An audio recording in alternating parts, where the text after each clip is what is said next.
Tout de suite, le journal.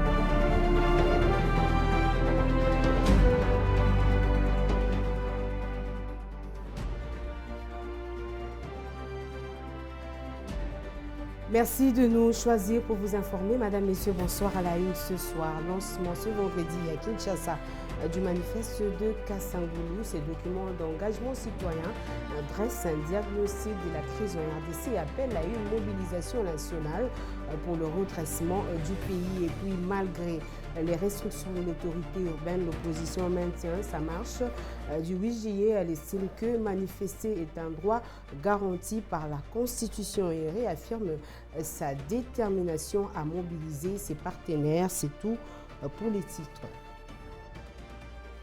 Madame, Messieurs, bonsoir. Je le disais en titre, lancement ce vendredi du manifeste citoyen, dit manifeste de Kassangoulou. Ce document de réflexion, d'engagement et d'orientation fait un diagnostic sans complaisance de la crise que traverse la RDC et lance un appel à la responsabilité nationale et l'engagement des citoyens pour le redressement de la RDC. Un document élaboré par le comité de crise pour la paix, la sécurité et la dynamique communautaire pour la cohésion sociale et le développement. L'événement a eu lieu à Africana Palace à Kinshasa. Suivez.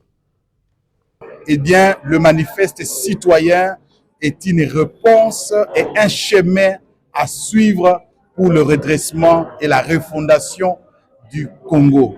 Et c'est la raison pour laquelle nous avons tenu à lancer aujourd'hui, et c'est toute une symbolique parce que c'est à la veille du 30 juin, parce que le 30 juin c'est une fête nationale, n'est-ce pas, de l'indépendance de notre pays. Et nous avons voulu non seulement entrer dans le débat, mais beaucoup plus influencer chaque Congolais pour qu'il comprenne sa responsabilité face à l'histoire de ce pays.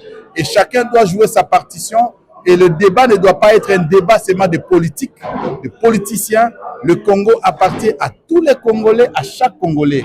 Et donc, le manifeste citoyen, avant tout, c'est une expression des citoyens, une expression, n'est-ce pas, d'appel aux citoyens, au sursaut patriotique pour défendre la République démocratique du Congo.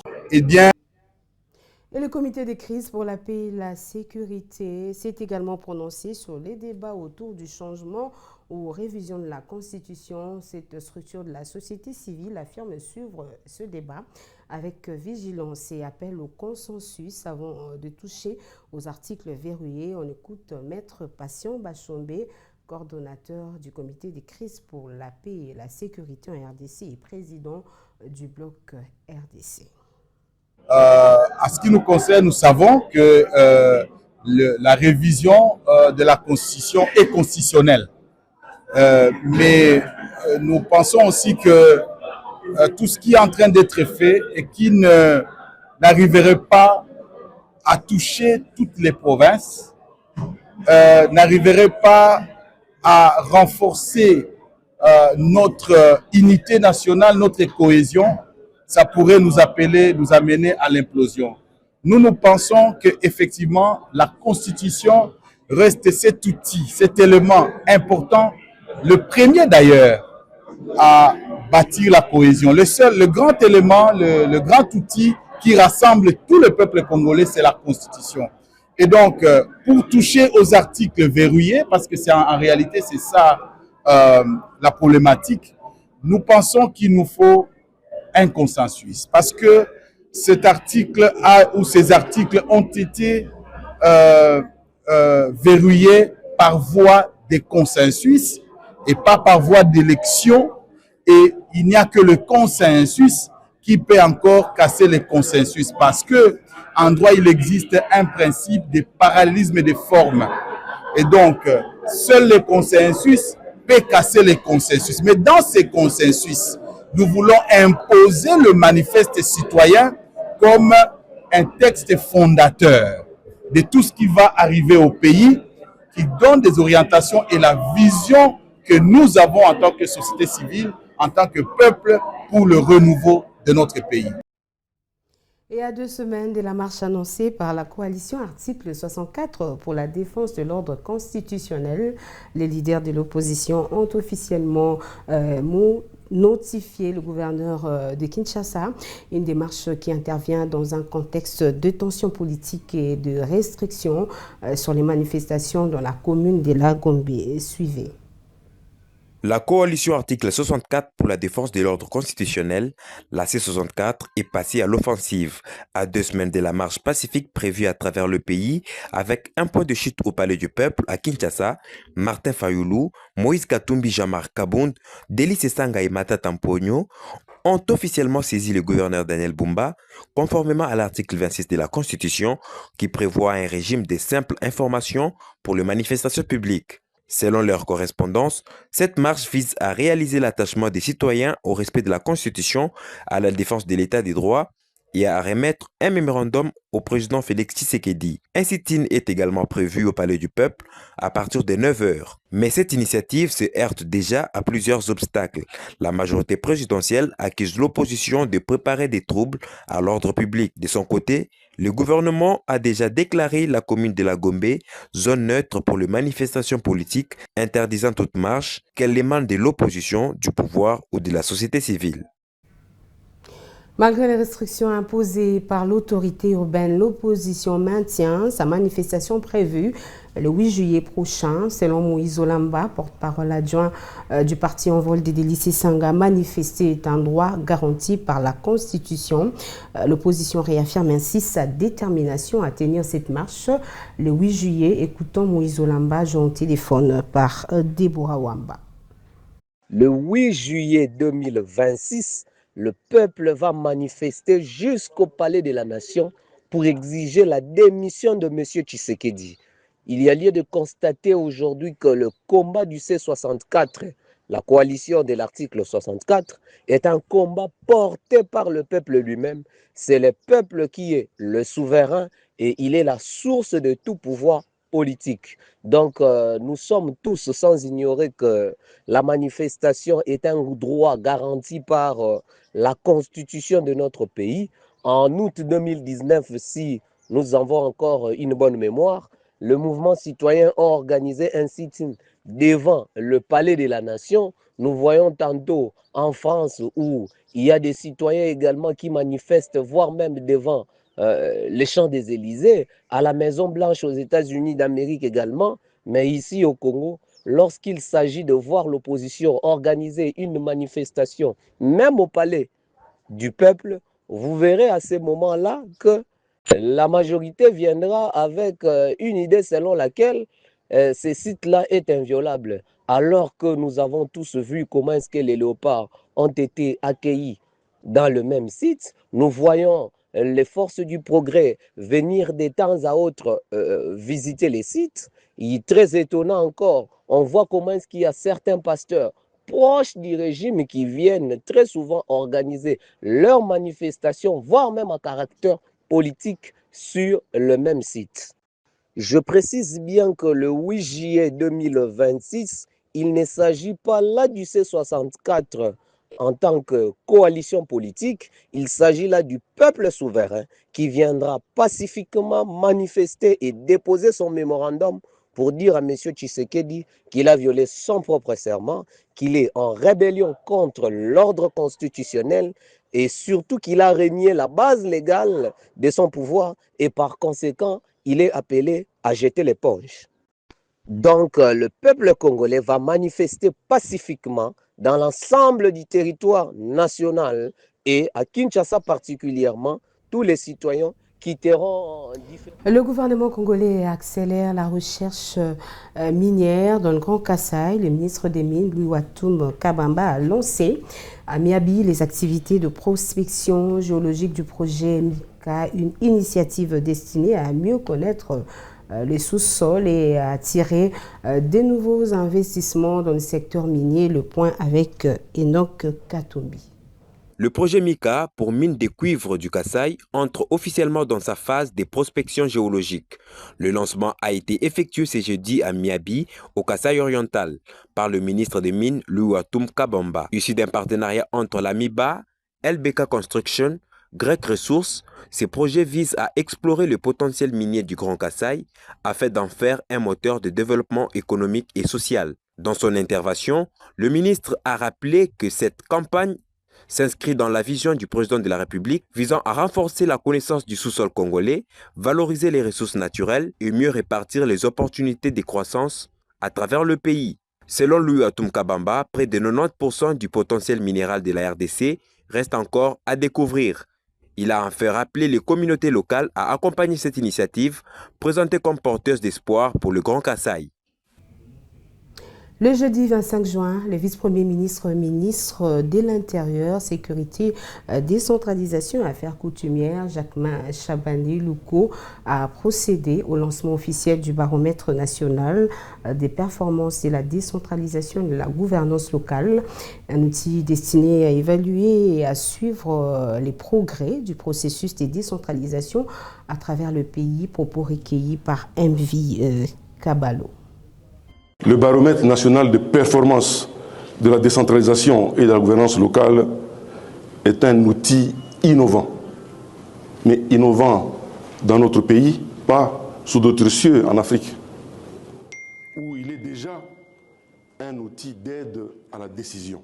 Il a pour ambition de fournir les données objectives et fiables sur l'état de la décentralisation des performances des acteurs locaux et la qualité de la gouvernance au niveau territorial. Nous encourageons l'ensemble des acteurs à s'approprier cet outil, à garantir la qualité des données et à en faire un levier durable d'amélioration de la gouvernance locale. Son impact dépendra avant tout de son utilisation effective. À ce propos, je voudrais insister particulièrement sur le rôle primordial que devront jouer les administrations du pouvoir central, particulièrement celles des secteurs prioritairement transférés, les provinces et les entités territoriales décentralisées. En effet, le fonctionnement optimal de cet outil repose sur la transmission régulière, fiable et complète des informations relatives à la gestion administrative, financière et institutionnelle de l'ensemble des acteurs impliqués dans le processus de la décentralisation. Je saisis donc cette opportunité pour exhorter l'ensemble des gouvernements provinciaux, des administrations locales, ainsi que les responsables des villes, communes, secteurs et chefferies, à collaborer pleinement avec la CETAD en mettant à sa disposition toutes les données nécessaires. La commission permanente pour le suivi du vol des appareils mobiles a procédé jeudi 25 juin à une nouvelle remise des téléphones volés à leurs propriétaires. Cette initiative du ministère de l'économie numérique appuyée par l'ARPTC, la police judiciaire et le parquet de Kinshasa vise à lutter contre le vol des appareils mobiles et protéger les citoyens. Regardez. Nouvelle opération de restitution des téléphones volés à Kinshasa. La commission permanente pour le suivi des vols des appareils mobiles COPSVAM a remis plusieurs appareils à leurs propriétaires en présence de ces autorités. Cette initiative, portée par le ministère de l'économie du numérique, est mise en œuvre avec l'appui de l'ARPTC, de la police judiciaire et du parquet général de Kinshasa, s'inscrit dans la vision du président de la République, Félix Tshisekedi, visant à renforcer la sécurité numérique et la protection des citoyens. Les bénéficiaires ont exprimé leur satisfaction après avoir récupéré leur téléphone, saluant les travaux accomplis par la commission pour leur permettre de retrouver leurs biens. La police a fait très bien son travail. J'ai perdu mon téléphone depuis le mois de décembre, le 16 décembre 2025. Et aujourd'hui, ça a été la remise. En tout cas, je suis vraiment contente. Tout ce qu'on a téléphone en seconde main. Parce qu'il y a une victime, on a téléphone, bon on a un problème, on a téléphone occasion, or téléphone wana bayiba yango mutu bayiba yango ye bande kolandela yango nde bayokanga nga nde bakangi ngai heureusement kutu nayebaki nde mutu atekela yango ayaki na maison na ye nde mpe nalakisi nde bakangaki ye nde na récupéré téléphone na nga na mbongo na nga. En tout cas elo na conseil na pesa bandeko na nga eza ke tu éviter kosomba ba téléphone à seconde main.